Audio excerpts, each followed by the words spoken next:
Hi everybody and welcome back to Lost Genre Reddit Stories.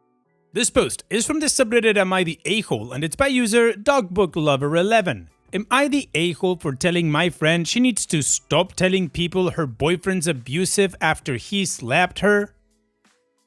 Okay, I know it sounds bad, but before saying I'm a horrible person, listen to my explanation. So pretty much, my friend told me her and her boyfriend were arguing about getting their cat. They got their cat cheaper cat food instead of name brand because they're going through a rough patch. Her boyfriend wanted to get the cat name brand because the cat wasn't eating and was getting skinny. This cat is a house cat, and my friend said they couldn't afford to keep buying cheaper cat food, and maybe if they let the cat out, the cat would get food from other people or kill mice. Her boyfriend laughed at that because their cat hates the sound of cars and can't handle being outside. My friend was pissed and slapped him, and he slapped her back just as hard. Anyways, my friend came to me crying about it, and I tried to be supportive and all and let her crash with me and cool off. She asked me if I thought he was abusive, and I danced around it because, to be honest, while I don't think him slapping her back was right or even mature, it's 2025 and using, but I'm a girl and he's a boy, as an excuse is a little juvenile to me. But the next day, when her mom called and asked me why she didn't show up to brunch or breakfast or whatever she was supposed to be doing with her mom that day, her boyfriend was supposed to be there too, she said she was at my place and started saying her boyfriend slapped her over cat food. I don't know if it was my lack of reaction, but she started leaving out the part where she slapped her boyfriend first whenever she told the story. At first I was like, whatever, let friend's name be friend's name. She always exaggerates, and then she started spreading the story to our friend group and her cousins, and even told my much younger sister, who's like 10, about it. At that point, I was getting worried for her boyfriend because while he may have been petty for slapping her back, stuff like this could ruin his life. I told her that her spreading this story could harm his reputation or career in the future if it gets too widespread. I also told her while it was immature of him to slap her back and while he was wrong to touch her, she did touch him first and therefore has a role in it. She called me a sexist piece of crap. I'm a girl myself and a feminist. I told her point blank that if she slapped me and I slapped her back, then it wouldn't sound half as bad as her boyfriend slapping her back after she slapped him. I said this entire situation was stupid and sexist, and it's 2025, so she needs to get off her high horse and stop telling people this insane story.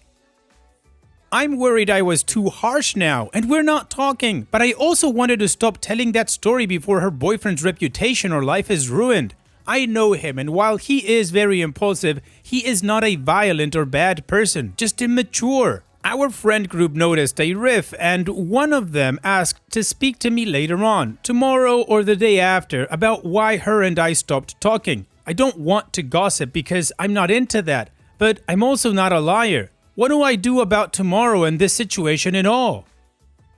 Well, P, I agree with you. She slapped him first, so yeah, he slapped her back. Look, in my opinion, the rule of thumb should be don't slap people at all, but if you raise your hand at somebody, then you expect to get their hand risen at you. Basically, don't do it. And if your temperament always gets the better of you and you just can't help yourself, you've got a problem, not the other person. Anyway, Opie, if I was in your shoes, I would first tell the boyfriend this is what she's saying. I don't care if it's gossip or not, it's the truth. And the same goes for your friends. When they ask you why you guys are not talking, you just say, well, because I called her out on spreading a half-truth. She's saying to everybody that her boyfriend slapped her, when in fact she slapped him first and he simply retaliated. What do you guys think? Let me know in the comment section, and now let's check out the community comments. Outside Scene 8063 says, not the a-hole. He wouldn't have slapped her if she hadn't slapped him first. Neither was okay, but she's making him out to be the instigator, and it makes me wonder in what other ways she's a manipulative turd. Lavender Blue Dilly says, 1. Slapping a partner is never okay, regardless of gender. You're not the a-hole. 2. Letting a house cat outside is atrocious, especially one that's been used to living indoors. 3. Your friend walking around telling folks he's abusive over this story is ridiculous. Once again, not the a-hole.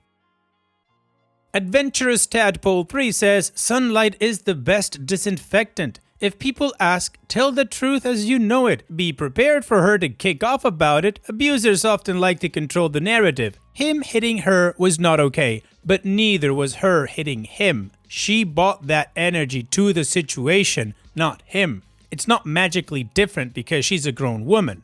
Her lying to people about what happened is not okay. If she was telling people that she threw hands first, that'd be different. But she's leaving that part out to make herself look like the victim in all of this. HBeck92 says, not the a-hole. If people asked me, I'd be honest about it because it sure doesn't sound like she is. And the boyfriend doesn't deserve to get a bad reputation because he swiftly handed her consequences to her own actions. She isn't a victim, and maybe next time she'll keep her hands to herself.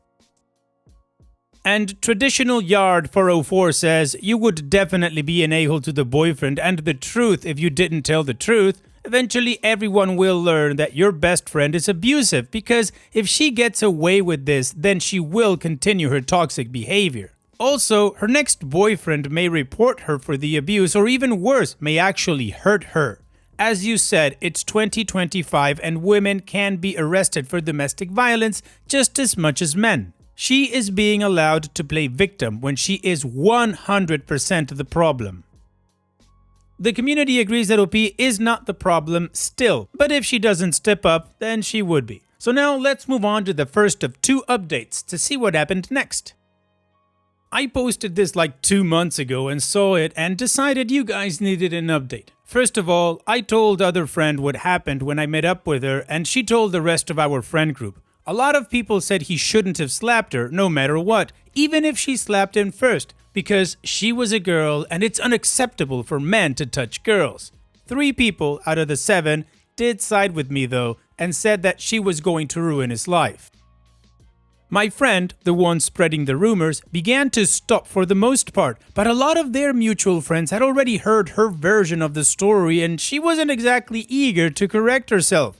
Luckily, nothing really got back to her boyfriend harmfully other than losing some friends and getting chewed out, which really sucks, but it could have been much worse. Some time passed and I didn't talk to that friend much, but she was still part of my friend group. She later asked me if we were cool, and I said, as cool as the surface of the sun, sarcastically. She went home, cried to her mother about what a terrible person I am. Her mom lectured me about blaming the victim. Then I asked if her mother knew what really happened, and she said no, so I told her. Her mom was pissed because old boyfriend accused her when she was a young adult and it hit close to home for her. My friend got kicked out of her mom's house and is now crashing at our mutual friends. Let's call her Emma.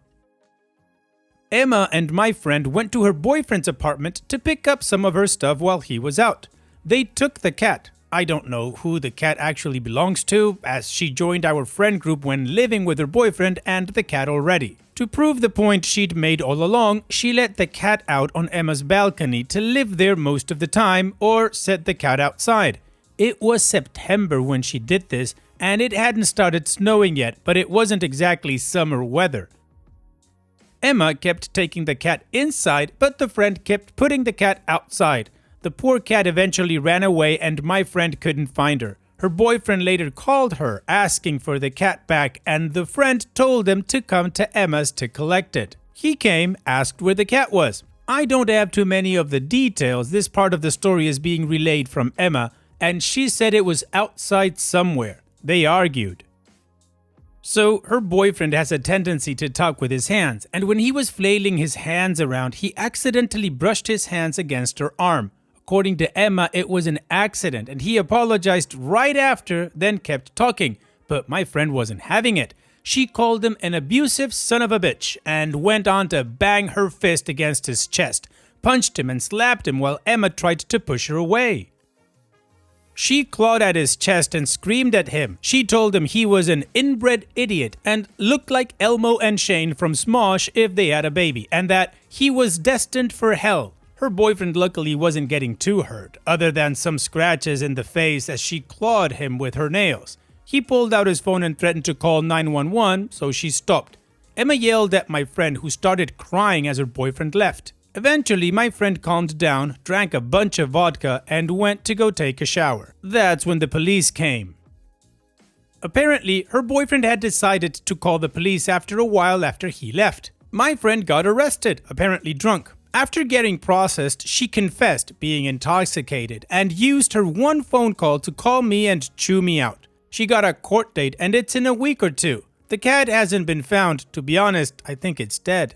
Everyone else is trying to stay hopeful, but it was a house cat that's been missing for like a month, so my well of hope is dry. Maybe someone took it in though, I don't know. I also think her boyfriend mentioned the conditions in which she placed the cat to the cops, but I'm not sure. I have no idea what she'll get charged with or what might be going on. That's it for now. Good for him for calling the cops on her, and hopefully she also gets a charge for animal cruelty. Anyways, let's go on to the final update to see how this story ends. Okay, so the cat may have been found. Someone who lives about 20 minutes away from us, in the same city but in the outskirts, found a cat that matched a flyer he saw when coming into our part of town. A few days ago, I texted my ex's friend, ex-boyfriend, to tell him he should update me on the cat situation, and he texted me when he got the info. He's gonna drive out to see if it's his cat. It's really weird how far away the cat wandered though, but I've never had a cat, maybe I'm wrong, and I wonder if at this point the cat was just running away from my ex-friend and just didn't want to come back. I think everyone who knows her has thought about running away at some point, to be honest. Also, in this past week, I've been talking with my ex-friend's ex-boyfriend a lot and helping him wander around looking for the cat. The ex-boyfriend and I talked. I showed him this post and he admitted he should have broken up with his girlfriend sooner. Later on, Emma found out I was talking to the ex-boyfriend and told my ex-friend. My ex-friend was pissed, etc. I got some hate for the stuff that was in here. I was in a good mood and happy about the cat and stuff, and the way I expressed it was a bit cringy and I got some hate, so I'm just gonna take out some of the elaboration I tried to pepper into the story. P.S. To the person who called me vile in the comments, thank you so much for that. I'm not being sarcastic, that genuinely made me and my ex-friend's ex-boyfriend laugh until my stomach hurt. I don't know why, but there's just something about being called the word vile that's funnier than any other insult. From now on, if anyone ever insults me, I hope they call me vile. I'm giggling just thinking about it. Well, Opie, hopefully it is the right cat and the ex-boyfriend can have it. Also, it's a good thing that she's your ex-friend, yuck, and that he's the ex-boyfriend. So here's wishing you the best, OP. Thanks so much for sharing and take care. And now, let's move on to the next post that also has an update.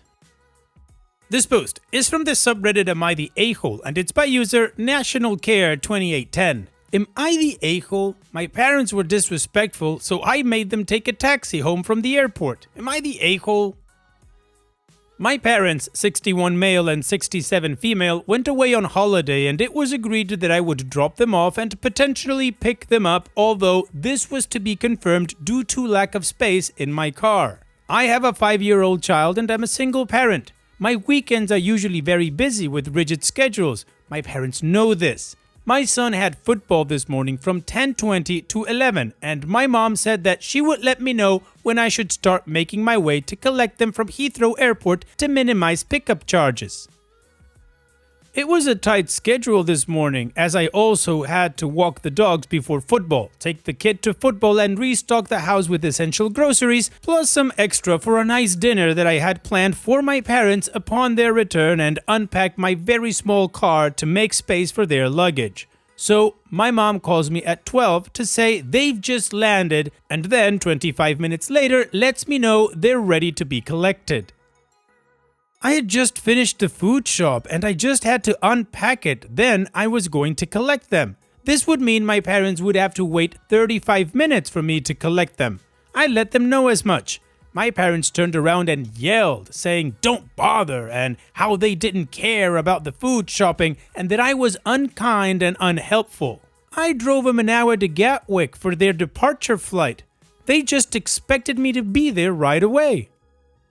So I responded by letting them know I was on my way as soon as I had put all the refrigerated items away. They let me know this wasn't good enough. So I told them, I drove you to Gatwick, did a few chores for them whilst they were away that were a big expense time and money-wise that they've yet to pay me back for, and that they can get a taxi home. I then hung up as I found their attitude to be completely disrespectful. They called me back right away, doubling down that I'm an a-hole, so I repeated, get a taxi. And an hour later, my dad calls me, chewing my ear off, saying, aren't you collecting us then? When are you getting here? I told him that I told my mom, get a taxi. He said that they have ordered one, but that it's taken a while. I said, it will. If you had been nice, you would be home already. Then I hung up on him. They got home 2 hours later than they would have, likely due to my refusing to collect them, but I wanted them to know that they can't treat me like crap and expect me to go out of my way for them. They have stonewalled me since. In comparison, they refused to drive 10 minutes to the train station to pick me up when I came back from Italy with an ear infection, so had to get a taxi home.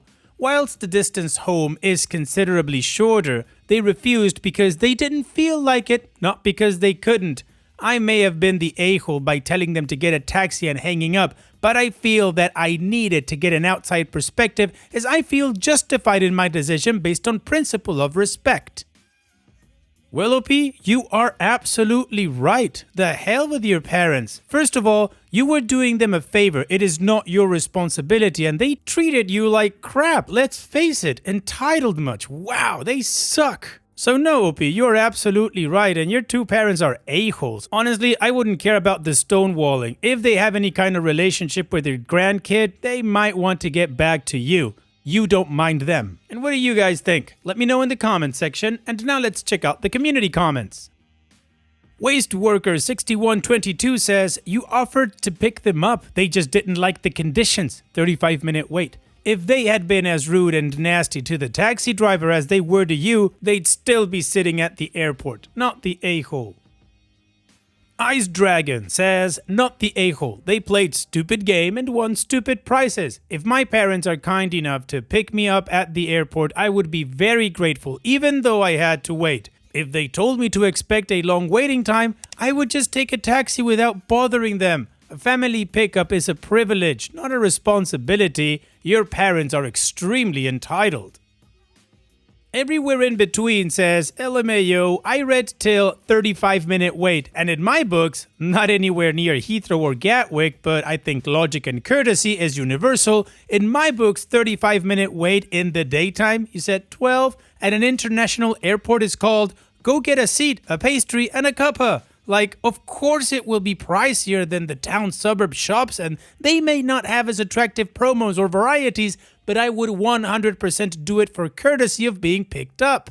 And you don't eat at airports prices everywhere anyway, sheesh.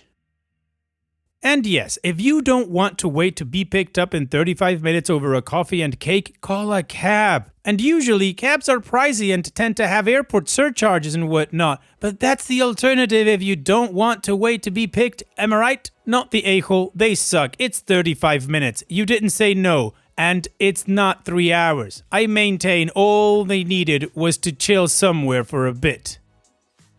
The community agrees that OP was not the a-hole. So now let's move on to the update to see how this story ends. So my parents did get a taxi home in the end, and I didn't greet them because I was still angry with them. My mom came upstairs in the evening to berate me. The usual, you're so disrespectful and unbelievable talk. I told her that I didn't come because she was rude and disrespectful to me. She is adamant that she wasn't. I asked her, is 30 minutes really too long to wait? And her response was, why should I have to? I let her know that was the last ride she was ever getting from me. She wasn't fazed at all.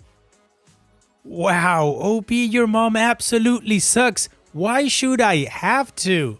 Honestly, I wouldn't know what to answer to that other than you're just an idiot. Start walking. Anyways, OP, thanks so much for sharing, and hopefully you can move out of that house soon. Take care. And now let's finish this video with a mood booster post. This post is from the subreddit Malicious Compliance, and it's by user BrightMedia1429. HOA president wanted heat. I managed a New York City condo with central air conditioning that, once switched to winter mode, can't go back to cooling until spring. New York City law requires heat starting October 1st, but October swings from chilly to unreasonably warm, so we usually wait for the real cold stretch before turning it on. Tenants were fine with this for years. One chilly day was better than being unbearably hot for 10. Last year, the board president lost it over a slightly chilly day towards the middle of October. She sent an email demanding we turn on the heating system immediately and that going forward, the heat must always be on by October 1st. She didn't care if other units would be uncomfortably warm and that she's the board president and she should be comfortable in her unit. This year, we followed her orders. On October 1st, heat on. At the annual meeting, tenants were furious. They wanted to know why a system that had worked for years was suddenly broken. The president started chewing me out for getting her email the previous year. Not wanting to deal with her nonsense, I got the green light from my boss to pull up her own email on the projector. Her exact words, her exact demands. She went pale and for the first time ever, had nothing to say. She lost her position in the election. Her replacement was very happy we called her out, and we renewed our contract for 5 more years. I don't know, Opie, I think I've heard this phrase maybe once or twice. It's something like, play stupid games, and you guys know the rest. She got her comeuppance. Thanks for sharing, Opie. And that's it for today's video. Thank you so much for taking the time to watch it. Now, if you've gotten to this point in the video, I assume that you like these stories that I'm reading out. So here are a couple more that you might enjoy. And if you don't have any time to watch another story right now, save it for later. And also, don't forget to hit that subscribe button.